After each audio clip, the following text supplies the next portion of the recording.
Hi everybody, how you doing? Jesse Quinalty. Welcome back to another episode of Firefighters and Fire Trucks Getting Ice Cream. We're here in Las Vegas, Nevada, teaching at Firehouse World, and I'm actually going to see a bunch of stars, including Ryan Pennington, going ahead and talk about Jumpseat training and a lot of other cool stuff that he's doing. So stay tuned.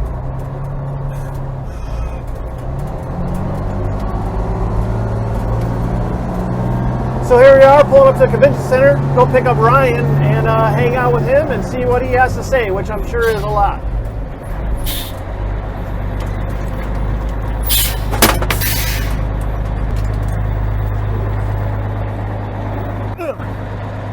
What's up, buddy? I figured you like this. Did you have an engine like this in your department? Oh my gosh, this brings back so much memories. It takes me back to 07 when we had the same thing. Well, we'll cruise it down the street. Absolutely. Dude. Oh, man, look at this thing. Oh, I know. Wow. Well, you talk about memories. This engine was the very first Las Vegas Fire and Rescue engine on scene at the MGM Grand Fire. No way. Yeah. That is phenomenal. Getting on scene, giving the condition report for that. Oh. There you go. Yeah, why don't you just do it? Dispatch from engine 3, we're on scene. Go ahead and hit Let me turn on the lights for you too. We'll just get that going. All right, dispatch, I need you to go ahead and hit the 5th alarm. Yeah, no dispatch. We don't need the 2nd, 3rd, and 4th. Go right to the 5th. Man. All right, man. Let's go get some chunky monkey or whatever suits your boat. It's awesome. Right. Man, I tell you, listen to this Detroit. This is awesome. Oh, it definitely sounds sexy. Not like the fire engines of today, you know? Yeah, I don't know though. Our new Detroits sound pretty good. Oh, really? Yeah, we just switched to Detroits back home. Can definitely get used to this West Coast sun. Yeah, how was the flight out? Oh, it's a fantastic flight. It's been a great conference so far here in Las Vegas for sure.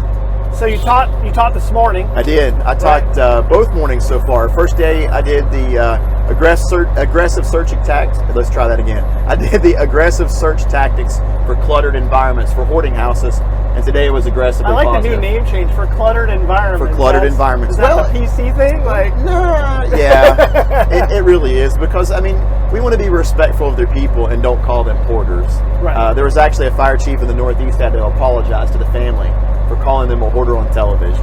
Yeah. So, I mean, we really do need to be PC with it. So you've been teaching that class for a while. It's like one of the first ones you were hitting the conference circuit on.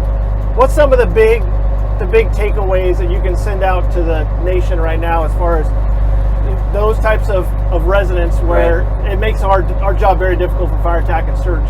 Yeah, so first thing is be aware of it. Just because you're in a rich neighborhood don't mean that you're not going to have it. Just because you're in a poor neighborhood doesn't mean you're automatically going to have it. It's a diagnosable disorder that affects any races, any age group or demographic.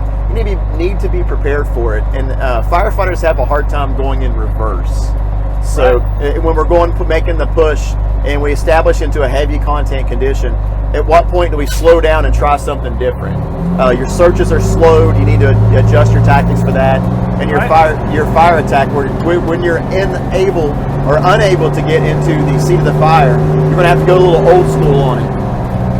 Well, and we start talking about known versus unknown rescue. Right. That makes a big difference in that type of environment. Absolutely. And a lot of people need to realize that people who are afflicted with compulsive hoarders, they are very aware of who is in their house and who is not. Right. So if they tell you everyone's out, you need to take them at face value until you can get the resources. Should you still do a secondary search? Absolutely.